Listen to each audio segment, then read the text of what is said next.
Vitamin C सबसे ज्यादा किस में है? एक छोटा बच्चा ने कहा कि संतरे में है। वो विटामिन सी जिसको खाने से दांतों की मजबूती, आंखों की मजबूती और दिमाग की बत्तियां खुलती है। मेरे भाइयों, ये कैसे बच्चे सीखे हैं? तालीम से सीखा है। मौसूफ ने जितना उनको सिखाया है उसके बुनियाद पर उसने सीखा है। इसलिए हजरत की खिदमत करें, उनके तरफ ध्यान दें ताकि हजरत हमारे बच्चों पर ध्यान दें। बाज लोग कहते हैं बच्चे को पढ़ाने से क्या मतलब, थोड़ा सा पढ़ाएंगे, कारोबार करेगा, खेती करेगा, दिल्ली और मेरठ जाएगा, वहां से कमा कर लाएगा, पढ़ाने से क्या फायदा? वहां से कमा कर लाएगा वही काफी है। ताकि गांव के अंदर सबसे ऊंची बिल्डिंग हमारी हो। मेरे 4 बेटे हों और 4 बेटे जब कोई दुबई और कुवैत और इराक और लंदन और अफ्रीका में रहे, वहां से 1-1 लाख रुपए का चेक भेजे, उन चेक से हम इस गांव का सबसे अमीर आदमी कहलाएंगे।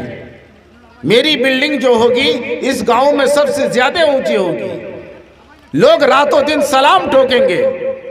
मेरे भाइयों, याद रखना, उन पैसे को बाकी रखने के लिए भी तालीम चाहिए। आपका बच्चा ने लाखों रुपए कमाकर आपके हवाले किया, आपने घर बनाया, जमीनें खरीदी, दुकान बनाया, कारोबार करके बच्चे को दिया।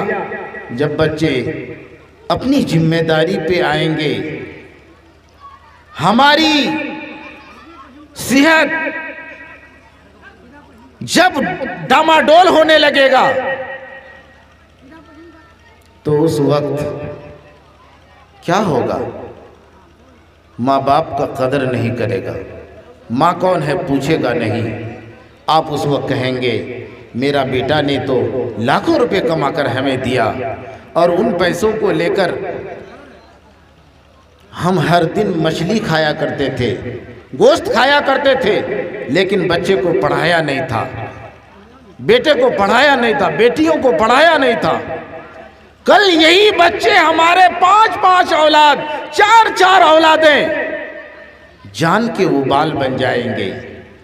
क्या करेंगे? आपने एक तो बच्ची का प्रोग्राम देखा, क्या किया? सास बनी और बहू चादर भी दे रही है तो पुरानी, बहू चादर भी दे रही है तो पुरानी। और अगर अपने मेके वाले आ जाए उनके, या फिर उसको मेके जाने की जरूरत पड़े तो वो 4 व्हीलर में जाएगी। और सास को दे रही है तो चादर भी दे रही है। तो ये हजरत का बच्चों का एक प्रोग्राम था, अभी चादर भी दिया जा रहा है तो वो भी पुरानी। और उन चादर को छीनने वाला दूसरा बेटा भी तैयार हो जाता है कि अम्मी ये चादर मुझे दो, मेरे साथ परेशानी है। अभी आपने देखा, अपनी आंखों से देखा। मेरे भाइयों,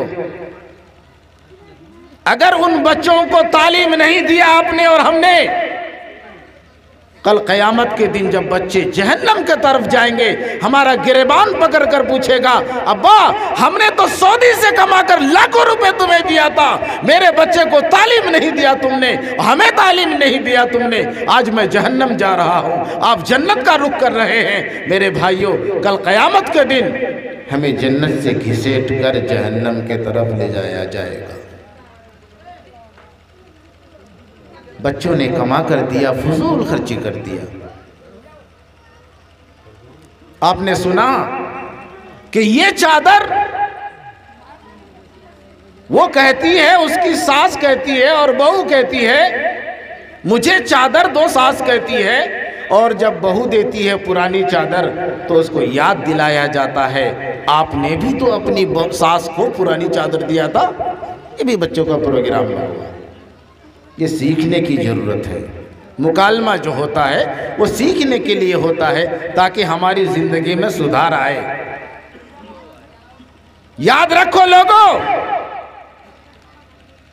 नबी सल्लल्लाहु अलैहि वसल्लम ने जिन लोगों के लिए बद्दुआ दी है, अगर बेटों और बेटियों को तालीम नहीं दिया तो वो बद्दुआ हम पर लायक हो जाएगा। आइए मैं थोड़ा सा बताऊं। आका सल्लल्लाहु अलैहि वसल्लम तशरीफ फरमा है, जिब्रील अमीन आए, या रसूलुल्लाह सल्लल्लाहु अलैहि वसल्लम,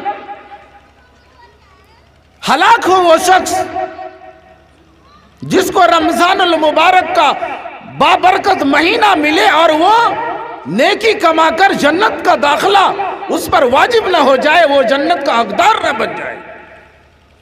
अव्वल तो जिब्रील अमीन की बद्दुआ काफ़ी थी। जिब्रील अमीन ने जब बद्दुआ दी, हलाक हो वो शख्स अगर जिसको रमज़ानुल मुबारक मिले और वो नेकी कमाकर जन्नत न जाए, वो बद्दुआ काफ़ी थी। आका सल्लल्लाहु अलैहि वसल्लम ने मोहर लगा दी, आमीन कहकर पुख्ता कर दिया उस बद्दुआ को। मेरे भाइयों, जिब्रील अमीन ने कहा, आप सल्लल्लाहु अलैहि वसल्लम जब दूसरी सीढ़ी पर पैर रखे, ज़िना पर पैर रखे मिंबर पर, तो जिब्रील अमीन ने कहा, हलाक हो वो शख्स, हलाक हो वो शख्स। आप सल्लल्लाहु अलैहि वसल्लम का नाम मुबारक आए और वो दरूद न भेजे। आका ने फरमाया सल्लल्लाहु अलैहि वसल्लम, आका ने फरमाया आमीन। आका ने फरमाया आमीन। शॉर्ट में बता रहा हूं, तफसीर तो लंबी है। फिर तीसरी सीढ़ी पर जब कदम रखा, आपने फरमाया आमीन। सहाबियों ने कहा, या रसूलुल्लाह सल्लल्लाहु अलैहि वसल्लम, सिलसिलावार आमीन कहते जा रहे हैं, आखिर माजरा क्या है? आका ने फरमाया, जिब्रील अलैहिस्सलातु सलाम हलाकत की बद्दुआ कर रहे हैं, बर्बादी की बद्दुआ कर रहे हैं, और मैंने कहा आमीन। जब आप तीसरी सीढ़ी पर कदम रखे, आपने फरमाया आमीन। जिब्रील अमीन ने कहा, जिसके माँ बाप जिंदा हो, जिसके माँ बाप जिंदा हो, नेकी कमाकर उनकी खिदमत करके, उनकी दवाई देकर, उनको दवाई देकर, उनको इलाज कराकर उनकी सेहत का ख्याल रखे और उनकी खिदमत करके जन्नत न कमा ले, वो हलाक हो, बर्बाद हो। आका ने फरमाया आमीन। इसलिए मैं, आका फरमाते हैं कि मैंने कहा आमीन। मेरे भाइयों, आका सल्लल्लाहु अलैहि वसल्लम मिंबर पर तशरीफ फरमा है, सहाबियों का मजमुआ है। आका ने फरमाया, है सहाबियों, मेरी मां जिंदा होती,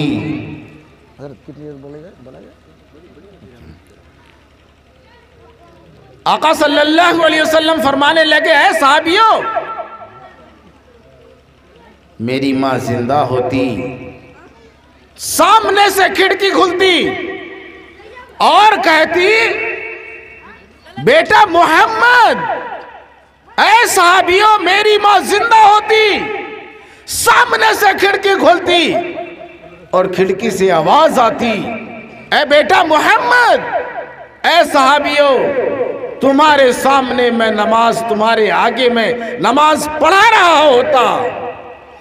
कसम खुदा की, अगर मेरी माँ की आवाज़ आती, अगर वो पुकारती, ऐ साहबियों, नमाज को मैं वही रोक देता और अपनी माँ से जाकर मिलता और कहता, माँ बता जरूरत क्या दरपेश है,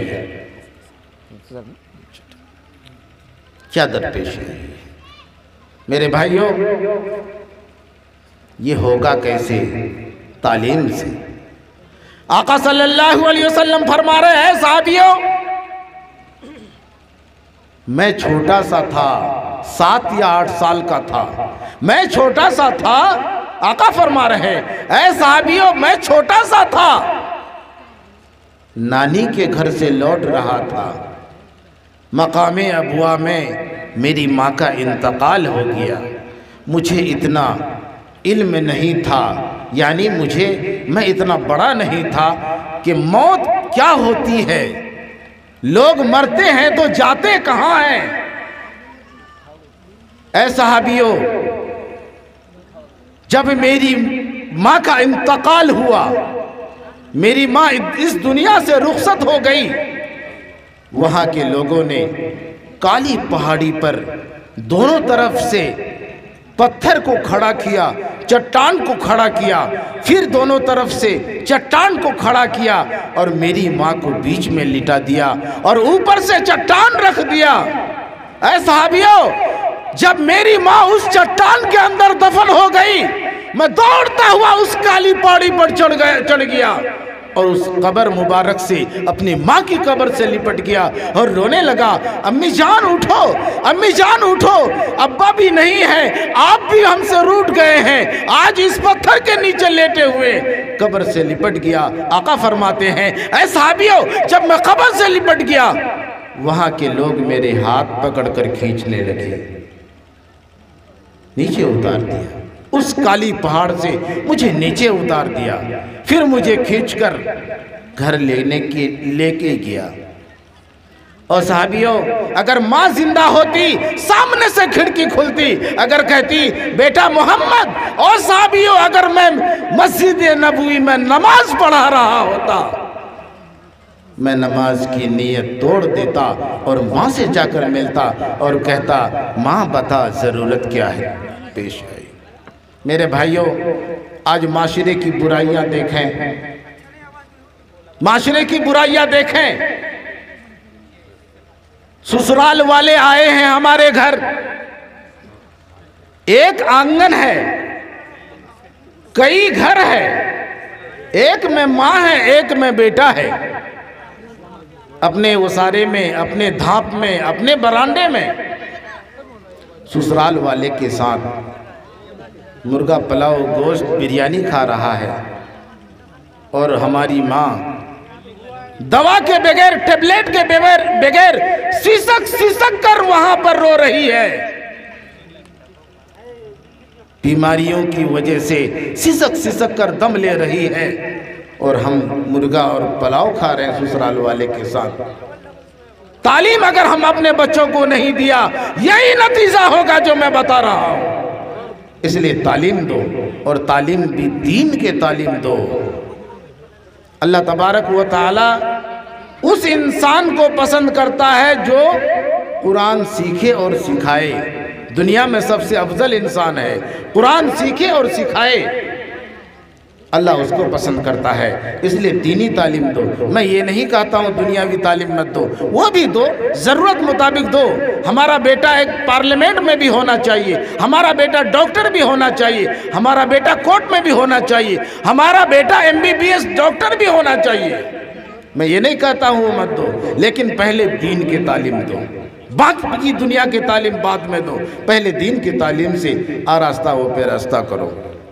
अल्लाह तबारक व तआला हमें कहने सुनने से ज़्यादा अमल की तौफीक अता फरमाए। बहुत बहुत शुक्रिया दोस्तों, आपने फुल वॉच पूरा वीडियोस देखा और वीडियोस आपको पसंद आया होगा। पसंद आ जाए तो अपने दोस्तों में ज़रूर शेयर करें और लाइक करें, सब्सक्राइब करें और मेरी हौसला अफजाई फरमाएँ। शुक्रिया, जज़ाकल्लाह। अल्लाह तबारक व तआला आपको दोनों जहान में कामयाबी अता फरमाए, शाद व आबाद रखे। फिर मिलते हैं नेक्स्ट वीडियोस में और एक अच्छे और शानदार वीडियोस आपके लिए लेकर हाजिर होऊंगा। तो इजाज़त दीजिए, फिर मिलते हैं दूसरी वीडियोस में। अस्सलामु अलैकुम व रहमतुल्लाहि व बरकातुहू।